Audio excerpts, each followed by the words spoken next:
I'm going to give you 17 secrets of how to succeed in Kenya as a restaurant owner.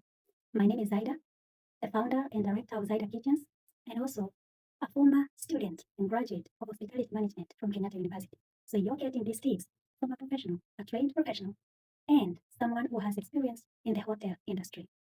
And I'll be looking down because I've written these points to make sure I don't forget anything. Please stick around for the last point. This last point is the most important, and I am sure no one has ever told you that before. So stick around. Number one, hire a dedicated dishwasher. The hospitality term for that is a kitchen porter or a kitchen steward. In simple terms, in Swahili, mtu wa kuosha vyombo akuwe ni mmoja. Hire one dedicated dishwasher whose job is to just clean the dishes and nothing else. Let the waiters be the waiters. Let the cooks and chefs be the chefs. Don't mix these roles in the hospitality industry in your restaurant. This ensures that dishes are ready when they are required, and it cuts down, it reduces the bottlenecks during rush hours. It reduces delay during rush hours. Another thing, this kitchen porter is the one that tracks breakages in the restaurant. You give the kitchen porter the responsibility to count utensils at the end of each close of day. Make sure you do that. Make sure the responsibility is on that kitchen porter to make sure they count the plates, the cups, the spoons, the bowls after the close of day. As a restaurant owner, you will realize that sometimes the staff steal from the operation. They steal your plates, they steal your cups, they take them home as souvenir. For them, sometimes they just take them home just to brag that they've been working there and something like that. But that's a loss for you. They can end up stealing from you to the point that you have a customer seated on the table, the waiters are ready, but there's no plate to serve that customer. That is why it's very important to track that, and the way you do that is by giving that responsibility to the kitchen porter. Kenyan customers are very impatient when they are angry. 5 minutes delay is called poor customer service in Kenya. That is why you need a dedicated dishwasher who makes sure that the dishes are ready when they are required. Plan for rent and salaries 6 months before you launch your restaurant. I remember my professor, Dr. Miricho, told us one day that the restaurant is the most lucrative business in Kenya. And also, it is the business that is guaranteed to close before the 3-month mark. And the reason why this happens, the reason why so many people open restaurants and they close the restaurant before the 3-month mark is because they don't follow the second tip. If your restaurant rent is like, let's say 20,000, say 20 times 6, make sure you have a 120,000 for rent before you open that restaurant. I'm talking to serious people who want to own restaurant and they are serious about restaurant business, or people who are already in the business and they don't know this. Make sure that your rent is covered for the first 6 months. The restaurant is like a baby. You have to breastfeed it for 6 months because you have to give customers time to get to know you, to get to trust you. And when you do that, there are some days that you will cook your food and no one will eat it because no one knows you. No one trusts your food. Food is very personal to people. People cannot just eat anything. People eat what they can trust, and you have to give people time to get to know you. That is why you need to be able to pay rent while you give them that time. You also need to be able to pay your staff while you give the restaurant the time to grow and catch roots. That is why you're supposed to have dedicated rent and salaries for 6 months before you launch. So you need capital to open a restaurant, and you need good capital. You don't just open a restaurant and assume that people are going to come in. No, you have to give them that grace period to get to know you and to get to trust. If you don't prepare like this, 3 things are guaranteed to happen. Number one, you will panic and you will cut the quality because quality requires money. High quality requires good money. So you're going to panic and you're going to cut the quality. And when you cut the quality, what happens? The customers run because they also want good quality food. You will also delay the salaries, and that means you're going to lose your staff. And as a beginner restaurant owner, let's be real, you're not able to hire professionals. Sometimes you just have to hire people who have never been to any school to learn about waiting, about cooking, about. You have to hire these people because those are the people that you can afford at the time. That means you have to dedicate your time as a trained person, as a person who knows about restaurant and everything, to train your staff. So if you don't pay them their salaries, you're going to lose them, and you've already invested your time trying to train them. So if you're not prepared financially, if you delay their salaries, these staff are going to leave because everybody's looking for money. You will also fail to restock and you lose customers. Because let's say, for example, you're cooking chapati and you don't have flour tomorrow for cooking the chapati. When your customer comes and you tell them you don't have it, they'll not come again. So you're going to lose that customer. Customers hate to hear the word that we don't have it. Even when I was in the university, our lecturers used to tell us, never ever ever tell the customer that you don't have what they want. As long long as it's in the menu, it must be available. So if you don't have money to restock, that means you will always be the one telling customers, it's not available today, please eat this and that, it's not available. They will lose trust in you and they will not come again. Number 3, if you want to stay in business, buy ingredients direct from the source. Usinunue sukuma kwa mama kata, usinunue cabbage kwa mama kata, usinunue carrots kwa mama kata. You will go home early in the morning if you do that. Make sure you buy things direct from the source. If you're in big cities like Nairobi, go to Marikiti, go to Korokocho early in the morning when business people, when that mama kata is going for his cabbages so that she can come and sell to you, that's the time that you're also supposed to go for yours so that you can sell in your restaurant. I hope you understand me. If you buy from the source, you cut cost of the cost of product. You also get fresh produce. It's not like the cabbage that you get from the mama kata, because if she bought a cabbage like 3 days ago and no one has been buying from her, and you're coming on the 4th day, that means she's selling you cabbage that has been in her store for 4 days. You go to your restaurant and cook it, it tastes terrible. The customers may not complain, but you will never see them in your restaurant again. So when you buy direct from the producer, because in places like Korokocho, the people who sell there, mostly they are the producers. They come in big lorries and they start selling to anyone who wants during the early morning hours. The people that are selling are the producers. So you get the opportunity to buy fresh product, which guarantees good quality of food. Also build good relationships with suppliers kama watu wa maharagwe so that they can give you the first priority during shortages. Sometimes beans are very hard to find in Kenya, especially these are red beans. We call them kawairimo, which are used in most restaurants in Kenya. If you have good relationships with the suppliers, they ensure that they make you a priority during shortages. Please scroll.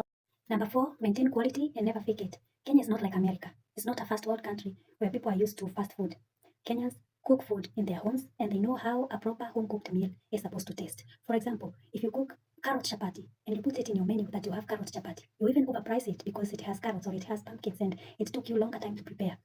When you tell your customer that you have put carrots or you put pumpkins in your chapati and they taste it, they feel the taste is different because they already know how a carrot chapati is supposed to taste like. They already know how a pumpkin chapati is supposed to taste like. When you put food color, they will know. They might not complain about it, but they will never come back. And if they don't come back, then you're out of business just because of lowering your quality, just because of taking shortcuts. Don't take shortcuts when it comes to quality. It is better to price your things high, not to overprice. It's better to price your things high so that you can cover the cost, but do not compromise on quality. Number 5, avoid daily payment of salaries. Don't pay your staff every day. This is because you need to maintain your staff. You have put in a lot of work to train your staff. If you pay them every day, let's say for example, you're just a tiny restaurant, you're just upcoming restaurant, and you've hired people who are not trained. You're already training them, so you're giving them free training, and you're paying them, let's say like 300 per day. And someone else, there's Mr. Omondi there with his restaurant. He's maybe been operating longer than you, and he's paying his employees 500 per day. What happens to your staff when they hear that there's an Omondi somewhere that's hiring for the same job 500? They will leave you because you don't have anything that belongs to them. You don't have their money, so they will just leave and go to Omondi. And I know this sounds like tax psychology, but it is what works in the restaurant business. You can pay your staff like in 2 weeks intervals or at the end of each month, but do not pay them daily. If someone comes and convinces them that he or she is going to give them a higher salary, they are going to leave you. And let me tell you what happens when people leave you. When I was new in my restaurant, when I was running my restaurant, one day I woke up and the guy that I had hired to cook ugali did not turn up that day. He had moved to another restaurant because there was a 50 bob increase in salary. He moved there. He never even contacted me. He never told me anything. So I was just there calling him. He was not even picking my calls. So that is how they disappoint you. Maybe you don't know how to cook chapati. You hired someone to cook chapati. They come there. They refuse to come and they refuse to say that they are not coming. So you're not even prepared. In the morning, your customers want mandazi. Your customers want chapati. And it's not there because the person that's supposed to prepare it is not there. And that is why also it's very important to run a restaurant if you know how to cook these things. So that if a waiter or a cook doesn't turn up, the operations don't stop in your restaurant. So the important reason for paying your employees monthly is 1, to retain them. Number 2, to build accountability and also to build that feeling of longevity. They're not just living from hand to mouth, like getting that 300 and that's all, that 500 and that's all for the day.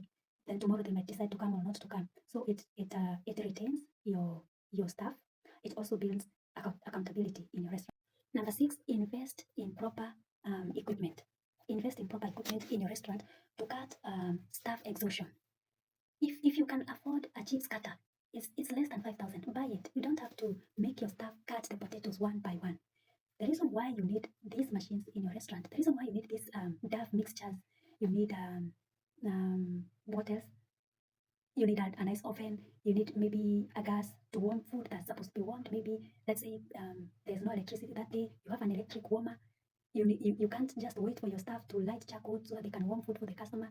You need something that will do these things very fast. The reason why you don't need to exhaust your staff is because you want them to focus on marketing your product, not to focus on peeling potatoes and cutting them.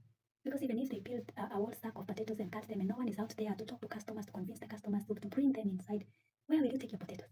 So you don't need to exhaust your staff doing irrelevant things. Okay, they are relevant things, but if you can afford a machine, if you can afford a nice blender, you don't have to make them heat the garlic with their hands. You don't have to do all that. Just purchase a nice grinder, make your work easier, and let your staff focus on marketing and sales. That's the most important thing. After quality, the next thing is marketing and sales if you want to remain in business.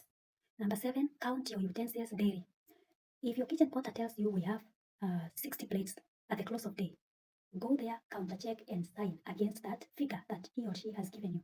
This is to avoid the embarrassment of having to stare at your customer when they want something. They have already made an order and you have no plate to serve them because you allowed your staff to steal the plates one by one. You allowed your staff to go serve outside and leave the plates there. And you have no plates to serve that customer who is seated there ready with money. So make sure you count your utensils daily. I already said that and I'm repeating it again because it's very important.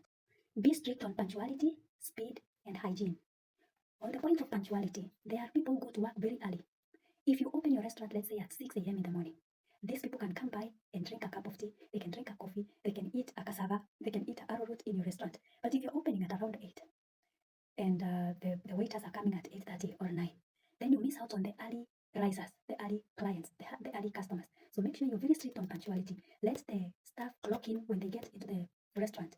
Let them clock in what time did they get in.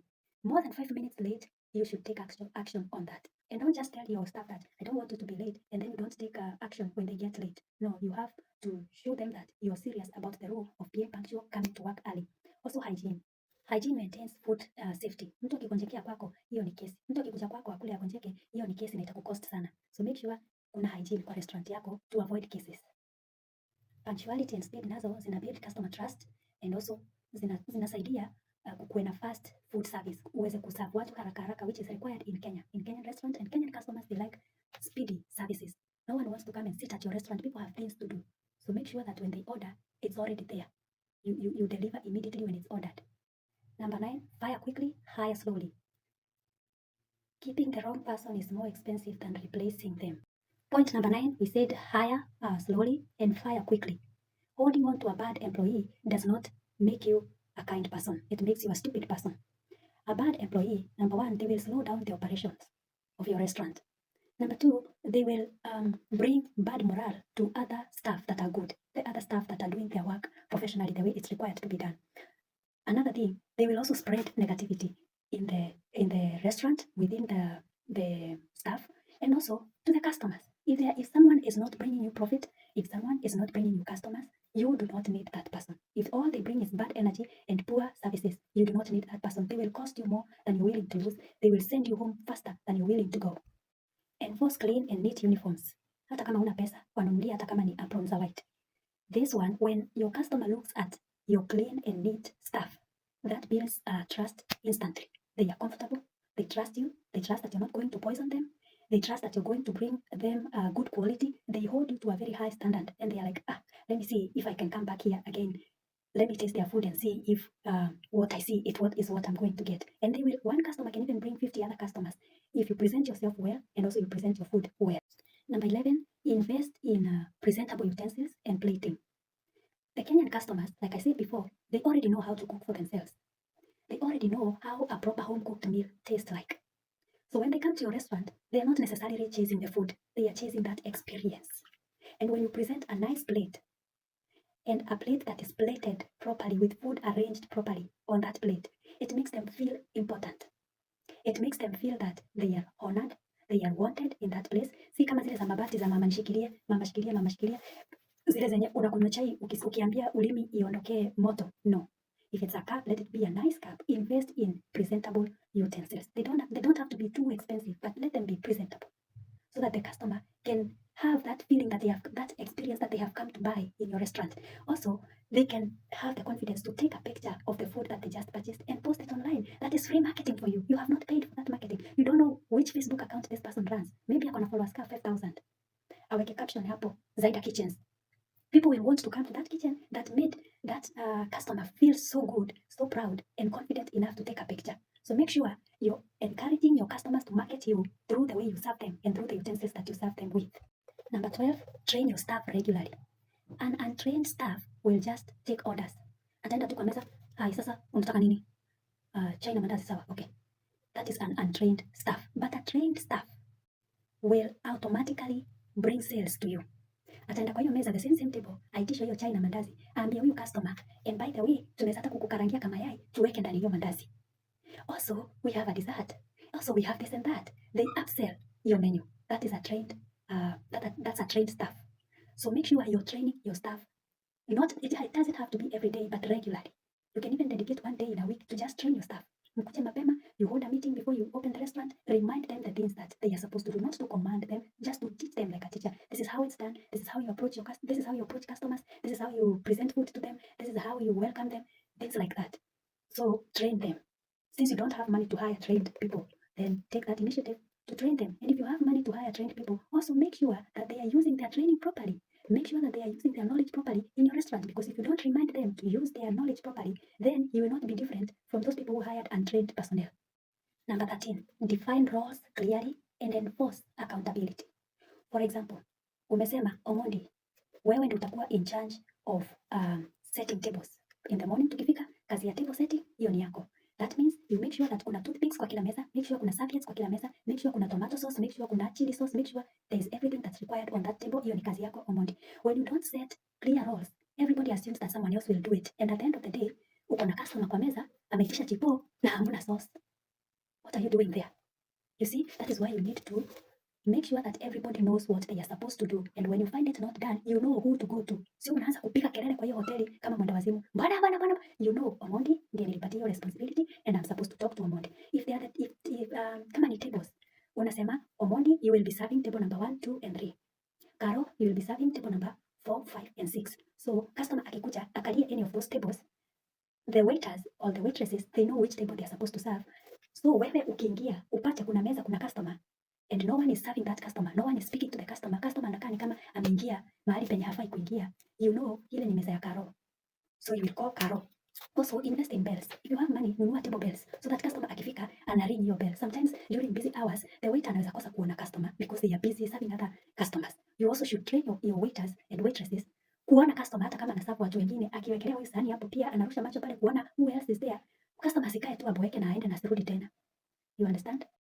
Number 14, master your portions. Please, if you can write that, write it. It's very important. Master your portions. Kama ni chai, 1 liter of milk inakutoleanga vikombe ngapi za chai? You have to know that as a restaurant owner. This is not to restrict staff wasikule. Wakuwe wako na maziwa yao, wako na mchele yao yenye wanaweza pika lunch. They have their own food that they cook. They don't eat the food belonging to customers. When you master your portions, this one will help you to track the margins, because restaurant margins sometimes are very, very slim. If you don't track them, you make losses. Utakuwa ni kama wewe unatengeneza tu party kupikianga watu wakuja wakule for free. For example, unga ya chapati 1 kg. Let's say cost ya kupika hizo chapati, kununua unga, kununua labda makaa, kununua mafuta, kuzipika, kununua carrots. Let's say the cost ni kitu 285 ama 300 hapo. Hiyo unga ikutolee chapati kama 18 to 20. That means ukiuza kila chapati at around, let's say, that bob per chapati, itakutolea kitu kama 540. That is gross. So net, subtract matumizi yako, inakuja kitu 255 kwa unga moja ya 1 kg. You see, the margins are very, very slim. That is why unafaa kujua chapati ngapi zinatoka hapo, pesa ngapi itatoka hapo. Restaurant margins are usually very thin. That is why you have to make sure that nothing gets wasted, nothing gets misused, and nothing gets consumed by the staff that is not supposed to be consumed by them.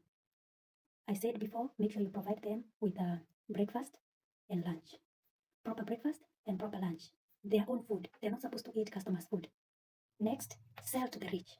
Competing on low prices is very dangerous because number 1, there's thin margins. Number 2, very low quality. And number 3, high stress. And I'm going to give you an example with something simple like chai, Kenyan chai, tea. If you want to sell 1 cup of tea at 10 Kenya shillings, that's very low price. If you want to sell at 10 shillings, that means unahitaji chai refu. You need very diluted tea. And that diluted tea is low quality tea. This low quality tea will require more time to cook because there's too much water. So you need more time to boil that water. It will not boil as fast as it would have boiled if it was not too much. So if there's too much water, there is also too much wastage of fuel. Let's say you're using gas or you're using charcoal, so there's wastage of your charcoal. So the only thing that you manage to cut is the milk. So you use less milk, but then you use more charcoal. So the cost cancels itself. You have not made any profit there. You have just wasted your time. You've brought in so many customers because poor people, they like cheap things. And we're not saying that you're not supposed to sell to poor people. What I'm saying is that you should focus on good quality product and focus on customers who appreciate that quality. If you make good quality tea, how do you attract customers who can be able to afford it? By your menu. Don't put 10 shillings against a cup of tea. If you put 10 shillings, then the people who cannot afford your quality are the people that are going to come there. And they are going to bring you losses because you will need more time to prepare them low quality tea. But if you make high quality tea and make proper pricing, not overpricing, but pricing that can compensate for the milk that you use, the fuel that you use. Remember, the low quality tea also requires a lot of sugar. So you're only cutting the cost of milk and adding the cost of sugar.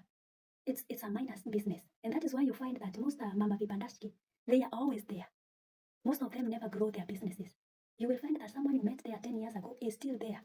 The business is still small, the chairs are still falling down because they don't know, they see so many customers coming to them, but they don't understand why they don't make any good profit that can change their lives. Is because they are selling to the people who cannot afford good quality, and selling to such people requires a lot of money, and that's something that people don't know. It requires a lot of money to maintain the crowd of the people who cannot afford good quality. So make good quality, make proper pricing so that the people who can afford will come to you, drink, and they will come back again. They always come back again because the quality is good. Quality will always attract people. The last one and the most important, prepare your ingredients early. Mostly the cereals. If you're cooking, let's say beans, make sure you prepare those ingredients 9 to 12 hours before the cooking. Let me tell you why people eat githeri in restaurant and they complain about having stomach upsets. It's because most restaurants, they use chemicals to soften this githeri. And when they use these chemicals, some use baking powder, some use, I don't know, kitchen ash, I don't know what. People use chemicals to soften the cereals, which is not good for the health of people. What you're supposed to do with your beans, with your githeri, with your these hard cereals, soak them at the close of day. Unazichagua, unaziosha, unazisoak. Let me tell you the importance of soaking your cereals for 9 to 12 hours before you cook them. There is a compound called phytate that's usually in the cereals. It is like the one that gives this cereal energy when it's when you put it in the soil. Chenye inaipatia energy ni hiyo phytate. This phytate is a compound in form of phosphorus. It's like energy stored in form of phosphorus. When you soak this cereal, this compound phytate dissolves in the water. When it dissolves in the water, you get to eat githeri that can actually help your body. Because when a lot of phytate gets into your body, it blocks the body's ability to absorb things like iron, zinc. You see, these cereals, they have high iron, but when you eat them without soaking them for 9 to 12 hours, your body cannot absorb that iron. That is why unapata mtu ana iron kwa mwili na anakulanga githeri kila siku, anafaa kuwa na iron kwa mwili. The reason why ana hiyo iron is because they don't soak their cereals before cooking them. You have to soak them, let the compound, let this chemical dissolve in the water. Kesho yake ukifungua hoteli, wash your maize, wash your beans and make your githeri. That is why I said this is a very important point. One thing, you reduce the cost of buying chemicals to soften it. Number two, your customers will come to eat again because they don't get stomach upset after eating your githeri or your kawairimu, what do you call it? The red beans. They don't get a stomach upset after eating it, so they will come back again to eat it, to eat your food, sababu hawajaumia. But if you want to do things quickly, unataka sijui weke chemicals gani to soften it, watu watakula, tumbo zitafura, utakuwa unashangaa. Why is it that I don't get new customers to eat githeri, and the way githeri is nutritious and blah blah blah. Githeri is nutritious if it's cooked the right way. If you don't cook it the right way, ni tumbo tu ndio unajaza, haikusaidii. So for restaurant owners, soak your githeri. When you soak it, you use less charcoal to boil it, to cook it. Sababu it will already be soft after those 12 hours. It will already be soft. In like that minutes utakuwa unaona githeri yako yenyewe inataka hata kupasuka because it's already soft. So you use less charcoal. Number two, you get maximum nutrients from it.